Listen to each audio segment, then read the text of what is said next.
today we are going to see thin-walled pressure vessel. So what is pressure vessel? So pressure vessel is nothing but any geometry or any structure which is subjected to internal pressure. So example, if you take an aircraft, the hydraulic system reservoir, fuel tank. If you take a rocket, that fuel tank, oxygen tank, boiler, this all come under pressure vessel. So this all vessels will be subjected to internal pressure. So because of the internal pressure, one can expect two kind of stresses will be acting on the vessel because of the internal pressure. So one is the stress along the circumferential direction, that is called tube stress.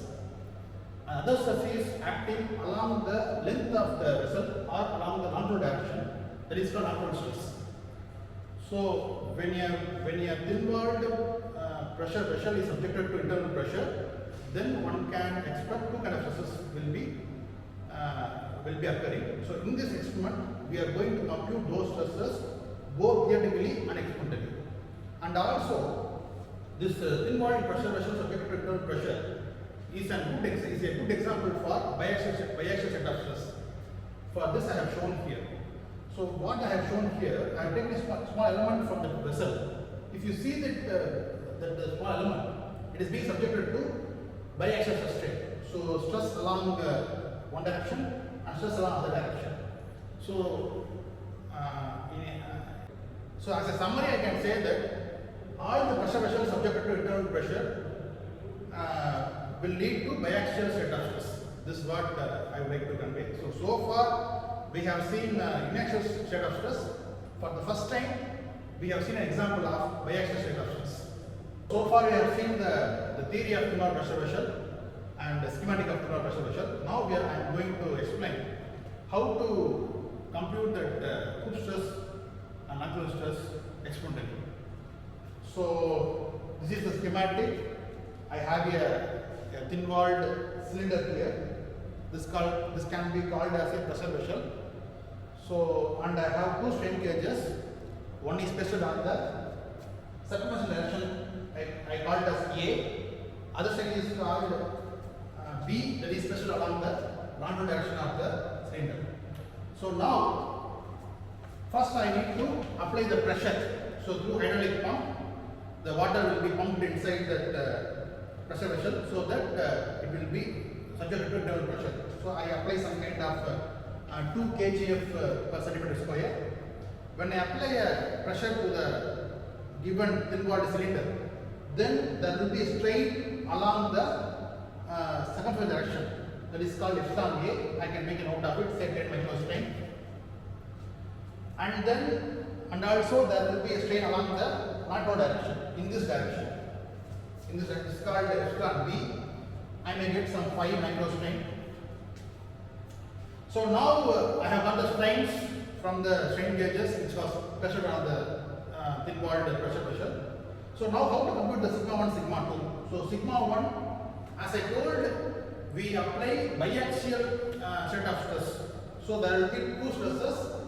So sigma 1 will be due to because of both strain 1 and strain 2. So E is the Young's of the pressure vessel and mu is the Poisson's ratio and epsilon 1 is the strain which we got from the tube direction or the circumferential direction, and again mu is the Poisson's ratio, epsilon 2 is the strain along the longitudinal direction, that is B.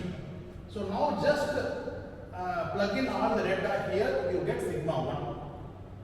Similarly, to compute the longitudinal stress, again the same formula, E by 1 minus mu square into epsilon 2 plus mu epsilon 1. So here epsilon 2 is the strain along the longitudinal direction, that is B, and epsilon 1 is the strain along the circumferential direction, that is called epsilon A. So this is a formula, just a stress strain relation formula for a biaxial state of stress.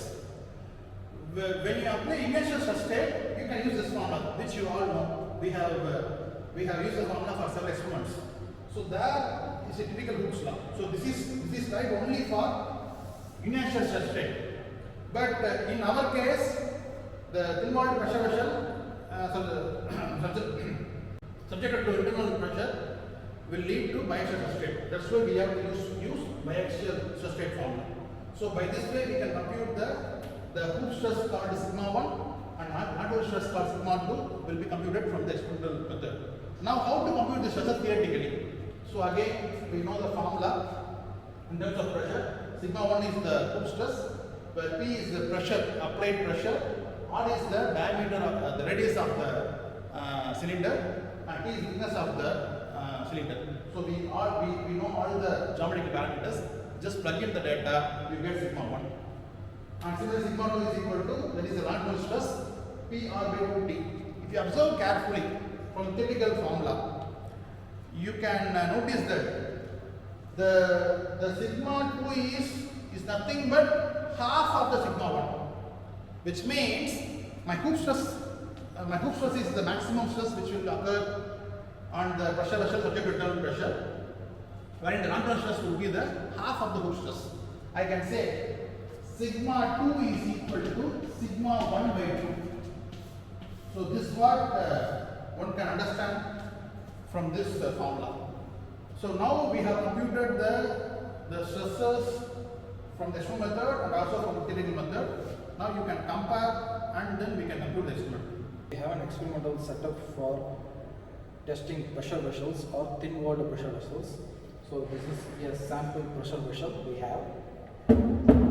we have two sensors placed over this, one on the direction which is measuring the hoop stress and another one in the longitudinal direction.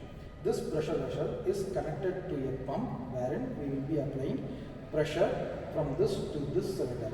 So it is basically taking water from the tank and it is sending it to this cylinder, and it is pressurized by sending water into it at high pressure. So the pressure applied can be measured using this pressure gauge. So whenever we apply pressure, this experiences that pressure inside this, thereby giving signal to the strain gauges. These strain gauges measures the hoop stress and the longitudinal stress, thereby you can take it from this particular digital indicator. You need to choose from which strain gauge you need to measure that particular strain. So the 1 and 2 channels we will connect to these two strain gauges and we will be able to measure the hoop stress and the longitudinal stresses.